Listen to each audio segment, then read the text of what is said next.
Hi, I'm Ian of Ian's Truth Be Told True Crimes. This is about my late mum going into hospital and dying in 3 or 4 days.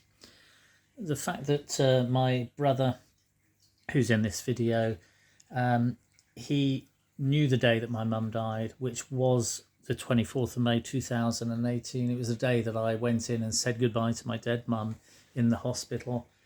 And I know that she was dead on that date, and I have evidence to suggest that she was dead on that date because the head coroner, Mr. Philip Spinney, his assistant Lindsey Ainsworth, she identified my mum, or she saw my mum dead on the 23rd of May 2018, and then she identified her on the 24th of May 2018 on the mortuary witness statement. Now, on the 23rd of May 2018, she sent a letter to the from the coroner's office to the GP surgery, to my mum's doctor, Dr Hadfield. Now, I'm just going to show you this letter. This is the letter, so you can see there it's sent on the 28th of May. This is the date that they're saying, that everybody's saying that my mum died. But the letter was sent on the 28th of May 2018, and it was sent from the coroner to Sid Valley Practice, Beacon Medical Centre, and it's got Lindsey Ainsworth, Devon and Cornwall Constabulary.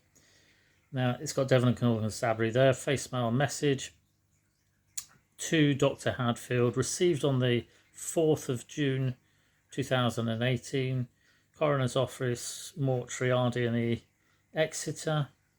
There we go. And it says here my mum's name there, born date of birth 29th of the 3rd 1933, and it says there that she died in the hospital on the 23rd of May 2018. Now, like I say, this letter was sent to the GP practice to mum's doctor, Dr Hadfield, and she received it, and yet everybody, including the doctor, put through that my mum died on the 28th, which she did not. I'm just going to show you at the bottom there, it's got Lindsey Ainsworth's name, that's the coroner's assistant, which is also something to do with Devon and Cornwall Constabulary. And on the bottom of the page there, there's a date, Wednesday the 24th of June 2020, and that's when these records were typed. And these records were typed by a lady called Susan Hailstone that we'll come to in a minute. Now, I'm just going to show you that was from Lindsey Ainsworth to the coroner's assistant to Dr Hadfield, mum's doctor for 14 years. Now, this is also from Lindsey Ainsworth, and this is the mortuary witness statement, and on it has the date, the 24th of May 2018, signed by Lindsey Ainsworth. It's also got Dr Lathal Maktar, his name is doctor on it, and his name is also on this TEP escalation form. And there we go, Dr Al Maktar, 24th of the 5th 18. This is on the TEP escalation form, and his name and her name are on that mortuary witness statement on the 24th. Now, on the 24th of May 2018, I was given a call by my father to say, go in and say your goodbyes to your mum, which was a very strange thing to say.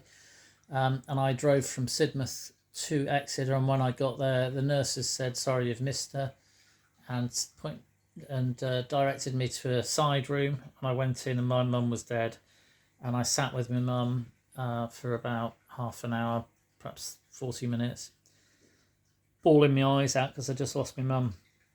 And she'd gone in complaining that she'd hurt her ankle and her shin on the 21st of May 2018. I was told by my father she was having an operation on my birthday, the 22nd of May 2018. And she looked awful after it. I saw her in the afternoon. I wasn't allowed to go in the morning. My father was acting very strangely all of the time that we were in there. If you go back and you watch part 1 and all the way through and watch all the different parts, you'll see this is, I've described all this already. As I left the room where my mum's dead body was, my friend Jo, she was the site manager of the Royal Devon and Exeter Hospital, and she stopped and spoke to me as I was leaving. And then later the same day, she sent me this message. There you go, 24th of May 2018, 6:47 p.m. Ian, love, sorry to see you so upset earlier. I'm in surgery and ortho tomorrow if I needed to go and see her, but I didn't because my mum had already died. She stopped me in the hospital and spoke to me, and I was just bawling my eyes out, so upset. And I left, and then she sent me this later on the same day. Now that's my mum. She was dead on the 24th when I saw her and said goodbye to her. And the evidence is the letters that I've just shown you, which is the letter from the coroners to the GP practice, the TEP escalation form with Dr Al Makhtar's name on. So if we can zoom out so you can have a look at all these documents. I'm just going to leave them in front of you because I think that's fair enough, isn't it? You can see for yourselves then. Let's see if we can get this down a bit better. There we go. Now, I don't even know if I can get that further out. Anyway, I think that you can probably zoom in and you can see the whole of this document if you need to look at it a bit slower than I'm showing you. So that's the TEP escalation form, the mortuary witness statement. I think that's all written by one lady, the Lindsey Ainsworth. The letter to the GP surgery sent on the 28th of May, stating that Mum died on the 23rd. And Joe's lovely, kind message to me on Facebook Messenger saying how sorry she was to see me so upset in the hospital earlier. That's the proof that I have that my mum died on the day that I said she died, because I was there and I saw her. Now, this is my computer, and on my computer I have a video to show you. Let's zoom in. So this is my brother and sister-in-law in 2020 on the 24th of May 2020. Do you think what? What do I want? I want you lot in prison.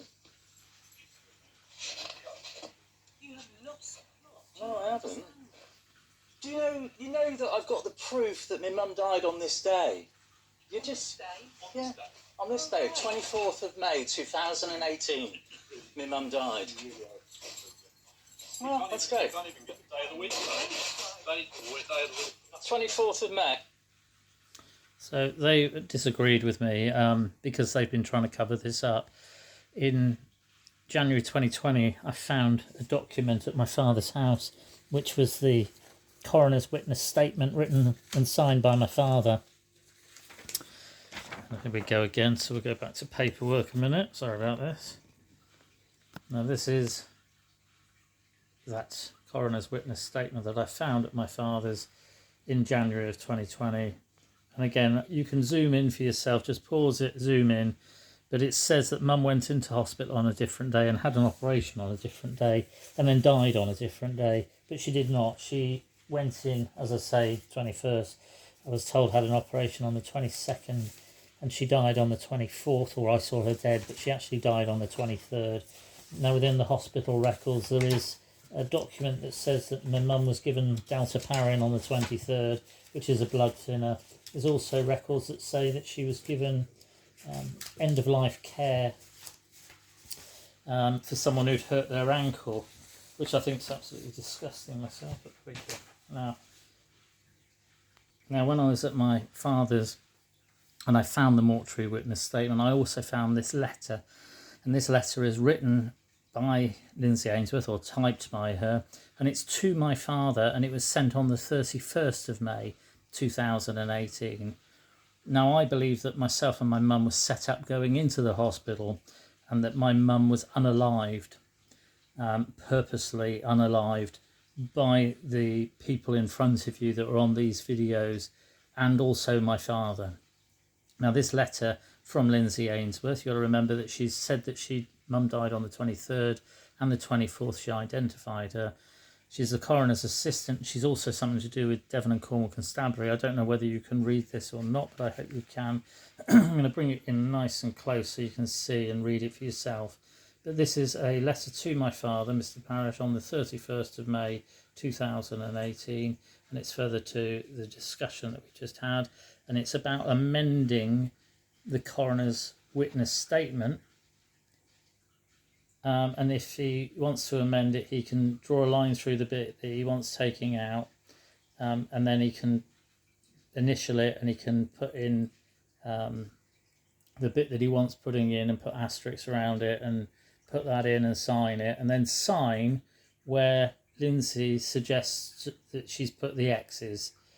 And then when you look at the mortuary witness statement, my father has signed it where she's put the X's and dated it where she put the X's on the 1st of June to the following day. Now, this is the document that I found at my father's that led to me getting all the hospital records. And when I first found this, I took it to see my brother, which is that chap I'll show you again in a minute, in the video. And I said to him, I found this document at Dad's, and it's got the days that Mum went into the hospital wrong. It says that she went in on the 14th, had an operation on the 15th, and died on the 28th. And I knew that Mum had gone in and died in 4 days. And Michael said to me, the first thing he said to me was, I didn't do anything wrong. All I did was sign the records. I didn't do anything wrong. All I did was write the records. It was Dad. And he told me that straight away. And that's what encouraged me to get all the hospital records, because I thought, well, that's a very odd thing for someone, your brother, to say, that he admits that he'd only written the records and he'd done nothing else wrong, but it was Dad. Now, it's weird that this document should say that Mum was in there for 14 days and not 4 days, and that record was directed by Lindsey Ainsworth, the coroner's assistant. Now, the coroner's assistant put through in the coroner's opening statement of the coroner's court, which is this one here, that Mum died on the 28th of May 2018, and this has also got the head coroner, Mr. Philip Spinney's name on as well. Now, you would have thought that would seem like a setup anyway, wouldn't you, really? Now, my brother and sister-in-law have never been very nice to me, but they've been especially awful to me since I found out what happened, and this is in 2020 as well. This is Sally, and that's Michael, my brother. See ya. Have a good week, you murdering shit. I know you think you've got away with it, but You've got away with anything. you have got away with it. You have got away with it. I'm not a junkie loser. So, you know, he uses this excuse that I'm a junkie loser or something, but I'm not. I don't take drugs at all. I rarely drink now, although I had a few beers the other night, but I rarely drink. Years ago, when I first found out about this, I did have a little joint every now and again, but then if you'd have found out that someone had done your mum in, and it happened to be your brother and sister-in-law and father, then I think you'd probably be upset as well. But this is that's my brother there. If you ever see him, I mean, I would like to say, well, it doesn't matter what I'd like to say, I'm not allowed to do these things. But they did take me to court, and they did me for all sorts of things. There you go. That's my brother and sister-in-law. They're awful people. Awful creatures. They did my mum in, my poor mum in the hospital, and it was their records that caused my mum's death, basically. And they have no remorse. This is the thing. It's just horrendous. So in 2021, a car, AP5 for NHS, turned up. On the 24th of June 2021, all the GP records were last typed on the 24th of June 2020 by Susan Hailstone, clerical admin for Sid Valley practice. It's got the date at the bottom, as I showed you on the letter from the coroner's assistant to the GP practice, and this one, it's got the date on every page of the GP practice records. Now, these three people turned up in this car, AP5 for NHS. I could hear out the window my brother and sister-in-law, my sister-in-law, talking to them and celebrating the anniversary. This is when they were leaving. Now, my sister-in-law, she's hugging this lady here. She's called Claire Spinney. This lady here, she's called Julie Dent. Julie Dent was the head chair of the Royal Devon and Exeter Hospital. And this lady here, she's called Susan Hailstone. And Susan Hailstone wrote the records a year to the day from when she's having that anniversary party, 24th of June 2020. She's having an anniversary party on the 24th of June 2021. When I got taken to court by my brother and sister-in-law, my sister-in-law wrote a piece in the court case. It went to the court, and she wrote a piece, and it says on that, we couldn't understand why, when my friends came to visit on the 24th of June 2021, we couldn't understand why Ian would suspect that the car registration plate would mean that they were conspiring with the NHS, and that the car registration plate was the friend who was driving's initials. Julie Dent, I don't know how you make Julie Dent into NHS, but they were such, she said about, she thought it was weird, or they all thought it was weird, that they were conspiring with the NHS. Now this is Susan Hailstone. It's a close-up. I've sort of zoomed in for you. So that is Susan Hailstone. She's the one that wrote the GP records. This is Claire Spinney. She's going in for a hug with my sister-in-law. There's Claire again, and she's having a hug with my sister-in-law. Now, when I found out about all of this, I put the pictures on Facebook. This is in 2020. Sorry, in 2021. When I took the pictures, I put them on Facebook. And when I put them on because I didn't know who the people were. But I wanted to know who the people were. So I put them on asking the question, who are these three ladies? And I got loads of phone calls from people. I got phone calls from people who used to work in the Royal Devon and Exeter Hospital. And they said that the blonde lady was Julie Dent, head chair of the Royal Devon and Exeter Hospital. Oh, there's a better picture, look, clearer. They said that that's Julie Dent and that that's Claire Spinney. Well, it wasn't people in the hospital, it was people in Brixham Marina, and Claire apparently has a yacht which she moors at Brixham Marina, and my sister-in-law there, she's also got a yacht which she moors, and my brother, who they moor their yacht at Brixham Marina. Now, Claire Spinney, when you go on to Facebook, you can find out who people are just by typing in a name, and that's what I've done. But to confirm that these people are who these people are telling me.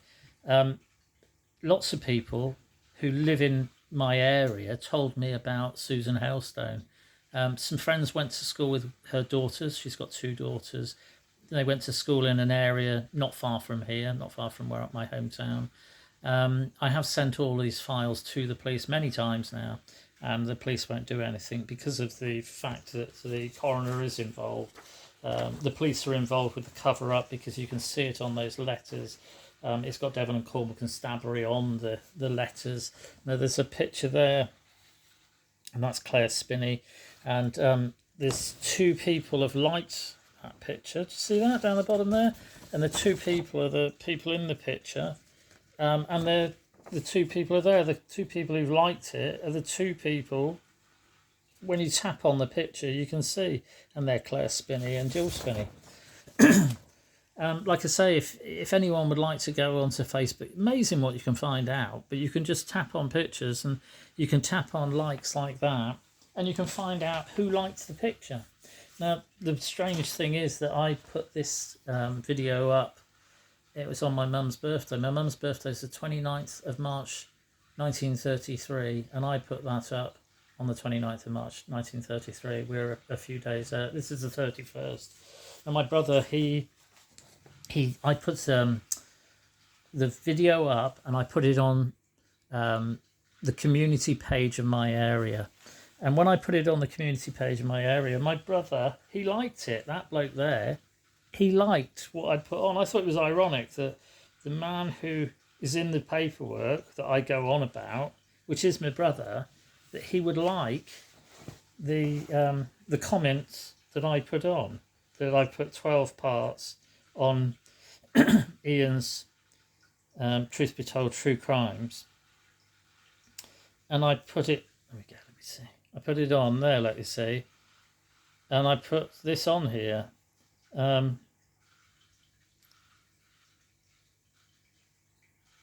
and it's about the evidence and all that sort of thing. Now, there's 2 likes there. Now, those 2 likes are...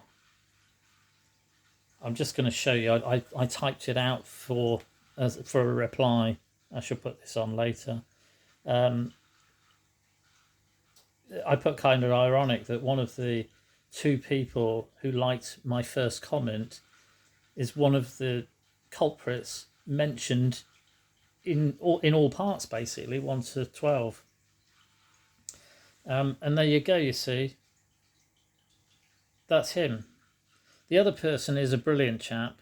He's a very good friend of mine, and he's also called Mike, the other chap, but he's honest, he's caring, and he's a lovely man. Whereas this bloke here, Mike Parrish, he's a complete...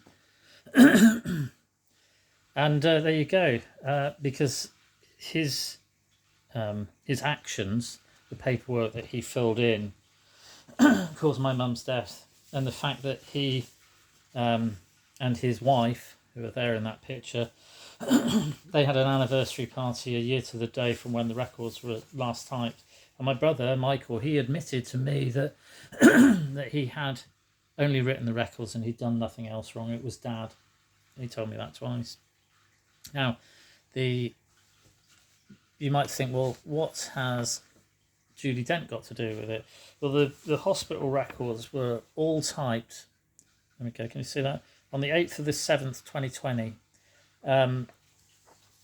And Julie Dent's name is actually in the 2018 hospital records that were put in. Now, the 2018 hospital records were put in by these people. So I would suggest that she was involved with it back then. And I should think that this other lady was also involved with it back then because they moor their boat in the same place.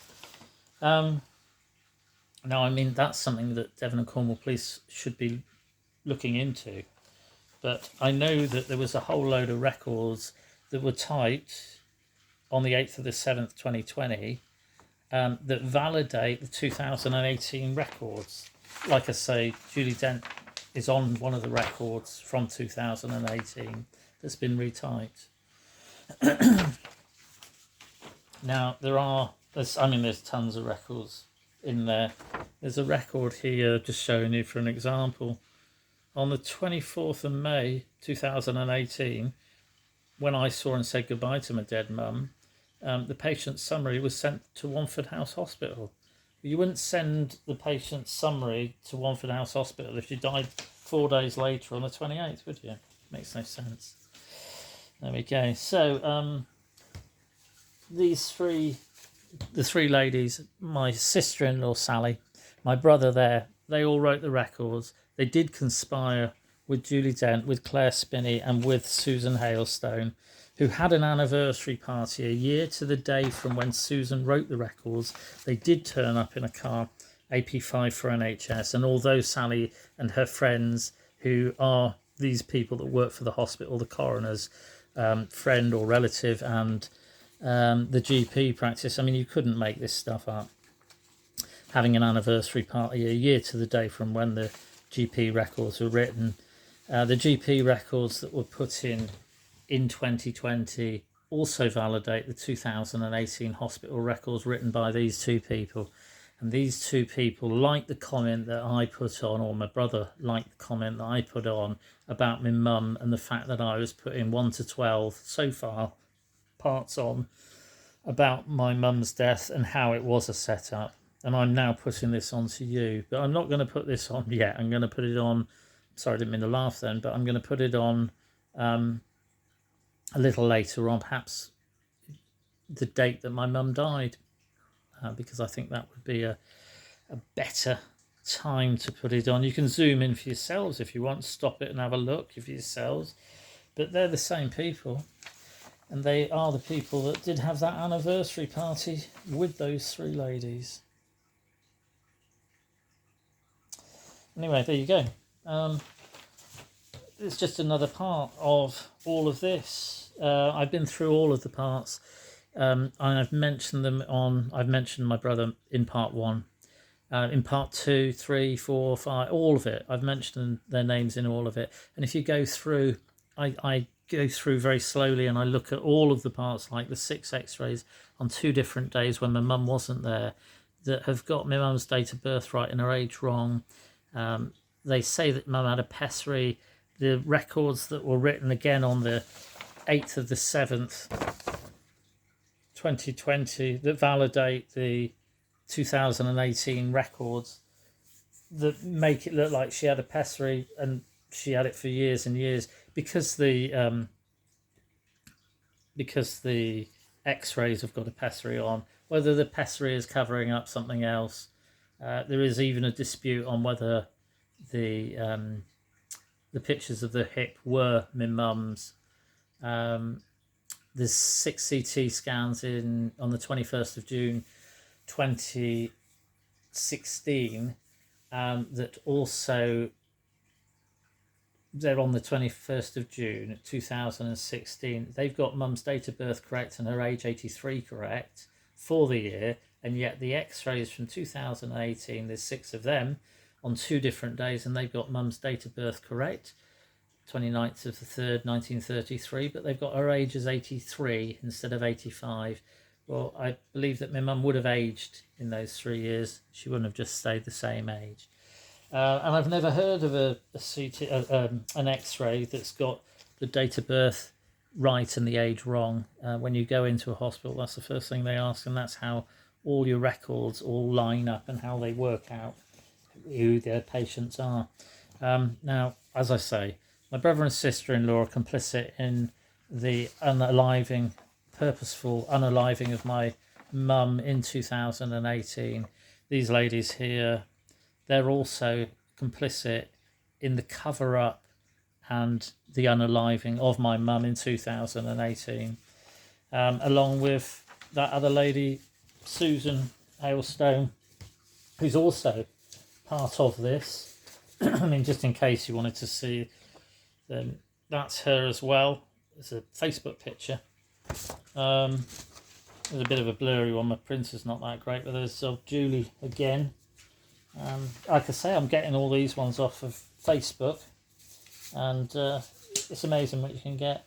And the doctor, even mum's doctor, who used to be my doctor, she's not anymore because I got rid of her because she kept on lying to me. But she is also complicit in this because of the fact that she had a letter sent to her. There you go, Julie.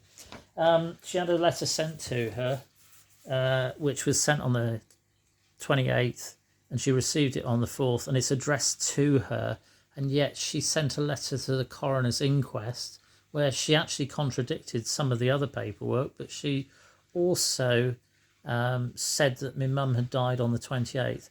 Now, Dr Hadfield, she wasn't even there when my mum was in the hospital. She was away on leave, I think, because the letter that's sent to the coroner's inquest, I think it was sent after the time, it says, I'm sorry that the letter's running late, but I was away on leave. Just pointing these facts out. All of these people are complicit. These people wrote the records. They're horrible monsters. He said that my dad was the one that had done what happened to my mum to make her unalive. I'm just pointing these things out, these facts out. And he liked the comment about me putting these all these videos onto my YouTube channel and onto other social media accounts. I've got a couple of social media accounts that they're on. It's on Ian's Truth Be Told, True Crimes on YouTube. I think there's actually 14 videos because I go into all the hacking. I believe that Mum and I were set up from 2014 when Mum ran into a glass door. He was in the house when Mum ran into the glass door, and my dad was chasing my Mum around the house. And I went to the loo, and when I came back, there was only Mum, me and Mike in the house, and I was in the loo. So someone, whether it was Dad or whether it was Mike, had shut the glass door and my mum ran into it. But I just couldn't believe it, that they would do such a thing. My mum told me that she thought that she was being drugged and poisoned from 2014 to 2018 when she died. Mum was a rich lady in 2013, and by the time she died in 2018. She didn't have any money left to steal. I have got all of that, which is all part of a fraud case as well, but whether anybody ever does anything about it, I'm just pointing the facts out. But yeah, Mum had everything stolen off her. I've got a recorded message from my father saying that the will that was put through, the 2017 will that was put through, was a forgery, and he admits that it was a forgery, but what am I going to be able to do about it? He also admits that my mum couldn't work a cash machine, which is why he transferred all Mum's money out of her own accounts and into his own account through the internet. We all signed lasting power of attorney in 2015. I found the document that I apparently signed, but it had been altered and my name had been changed to Ian John Parrish. My middle name isn't John, but it is his name. It's Michael's middle name, not mine. I'm just pointing these facts out. I say to my dad in that meeting, in the recording that I've got, that I couldn't believe that he was stealing all my mum's money, and he admits to it. He said he had to take her money out because she couldn't spend it for herself, so he had to spend it for her, with her, to help her. He just, it's just awful, just awful. These are awful people. These are the people that unalived my mum in 2018, and they just laugh at me at things. You heard them in that whole thing. They're saying, we haven't done anything wrong. We haven't got away with anything. We don't even know what day it is. Blah, blah, blah, blah, blah. These people are just disgusting. Thank you for watching. Please follow, subscribe, repost all my videos if you can. Share them with as many people around the world as you can. I'd like to put a petition onto my account and get as many people in the UK to sign the petition to have this seen in the Houses of Parliament. Because if I got it seen in the Houses of Parliament, Yvette Cooper is the Home Secretary, and she is the head of the Devon and Cornwall Police, the police in general, the Dorset Police. I've written to everybody. She's also the head of the NHS, which includes the doctor's surgery and the hospital. She's in charge of everybody that is a public body. And this needs to be sorted. There should be an investigation into all of this, an independent investigation, that perhaps they don't get it done by Devon and Cornwall Police, because I've reported it more than 50 times. I'm going on a bit now. I'm going to go. Anyway, thank you for watching.